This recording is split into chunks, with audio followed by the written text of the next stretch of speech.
வாங்காத கடனை கட்ட சொல்லி தொல்லை கொடுத்த நிதி நிறுவனத்திற்கு 1 லட்சம் ரூபாய் அபராதம் விதிப்பு. கடனை திருப்ப தர சொல்லி எனக்கு தொடர்ச்சியா SMS-ஓ ஃபோன் கால்ஸும் வந்துகிட்டே இருந்து வீட்டுக்கும் ஆட்கள் வந்துகிட்டே இருந்தாங்க.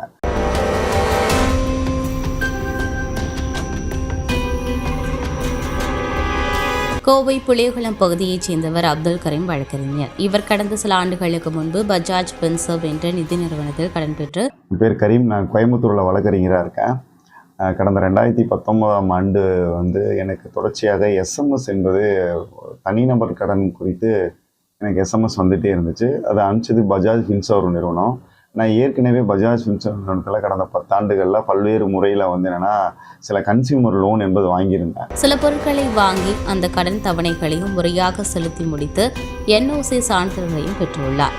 இந்த நிலையில் கொரோனா பெருந்தொற்று காலத்தில் கோவையில் உள்ள வழக்கறிஞர்களுக்கு ஒரு வங்கி கடன் வழங்கியுள்ளது. டிவி, லேப்டாப் உள்ளிட்ட சில பொருட்களை என்பது வாங்கியிருந்தேன். அப்பொழுது அப்துல் கரீம் கடன் வாங்க விண்ணப்பித்த நிலையில் அந்த விண்ணப்பத்தை வங்கி நிராகரித்து கடன் வழங்க மறுத்துள்ளது. முறையாக அதுக்கான தவணைகளை சரி. இதனால் அதிர்ச்சியடைந்த அவர் வங்கி நிர்வாகத்தினரிடம் விசாரித்த போது பஜாஜ் ஃபின்சர்வ் நிதி நிறுவனத்தில் 1 லட்சம் ரூபாய் தனிநபர் கடனை இவர் வாங்கியுள்ளதாகவும் அந்த கடனை முறையாக செலுத்தாத காரணத்தால் கடன் வழங்க முடியாது எனவும் தெரிவித்துள்ளனர். NOC நான் பெற்றுட்டேன். அதனால இதுக்கப்புறம் நான் பஜாஜ் ஃபின்சர்வ் நிறுவனத்தில் எந்த கடனும் வாங்காத போது கடனை திருப்ப தர சொல்லி எனக்கு தொடர்ச்சியாக SMS-ஓ ஃபோன் கால்ஸும் வந்துகிட்டே இருந்து வீட்டுக்கும் ஆட்கள் வந்துகிட்டே இருந்தாங்க. இந்நிலையில் என்னென்னா எனக்கு தனிநபர் கடன் 1,10,000 ரூபாய் வாங்கியிருக்கேன். அது வட்டியோடு திரும்ப தர சொல்லி பஜாஜ் ஃபின்சர்வ் நிறுவனத்தின் சார்பாகவே எனக்கு ஒரு வழக்கறிஞர் அறிவிப்பு என்பது பூனாவிலிருந்து தலைமை அலுவலகத்திலிருந்து அனுப்பப்பட்டது. அது எனக்கு இன்னும் பெரிய அதிர்ச்சியாக இருந்தது.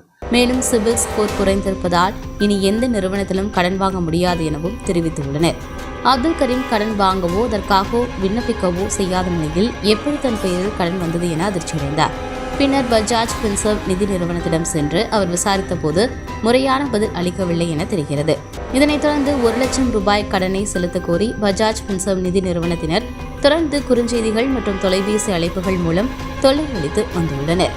வாங்காத ஒரு கடனுக்காக எனக்கு என்னன்னா வழக்கறிஞர் அறிவிப்பு அனுப்புனது, தொடர்ச்சியாக ஃபோன் பண்ணி டார்ச்சர் பண்ணது, SMS தொடர்ச்சியாக கொடுத்துட்டு இருந்தது, வீட்டுக்கு ஆட்கள் போனது என்ற விஷயத்தை எல்லாத்தையும் மையப்படுத்தி நம் கோயம்புத்தூரில் இருக்கக்கூடிய நுகர்வோர் நீதிமன்றத்தில் நான் இதுவரைக்கும் எந்த தனிநபர் கடனும் பர்சனல் லோன்ஸும் வாங்கினதில்லை.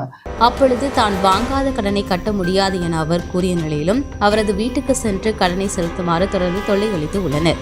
இதனால் மன உளைச்சலுக்கு ஆளான அப்துல் கரீம் வாங்காத கடனை கட்ட சொல்லி மன உளைச்சலுக்கு உள்ளாக்கிய பஜாஜ் ஃபின்சர்வ் நிதி நிறுவனம் மீது நடவடிக்கை எடுக்க வேண்டும் எனவும் பஜாஜ் ஃபின்சர்வ் நிறுவனம் என்னுடைய பேப்பர்களை ஏற்கனவே நான் கொடுத்த பேப்பர்கள் எல்லாத்தையும் மிஸ்யூஸ் பண்ணி என்னுடைய பேரில் ஒரு போலியான கணக்கை உருவாக்கி ஒரு மோசடியில் ஈடுபட்டிருக்காங்க என்ற விவரத்தை சொல்லி அது குறித்தான பல்வேறு ஆவணங்களையும் தாக்கல் செய்து நான் வழக்கு தொடுத்திருந்தேன். அதில் 27/10/2023 என்று என்னென்னா விசாரித்த நீதிமன்றம் இது இருக்க உண்மைத்தன்மை என உணர்ந்து தனக்கு இழப்பீடு வழங்க வேண்டும் எனவும் கோவை நுகர்வோர் நீதிமன்றத்தில் வழக்கு தொடர்ந்தார்.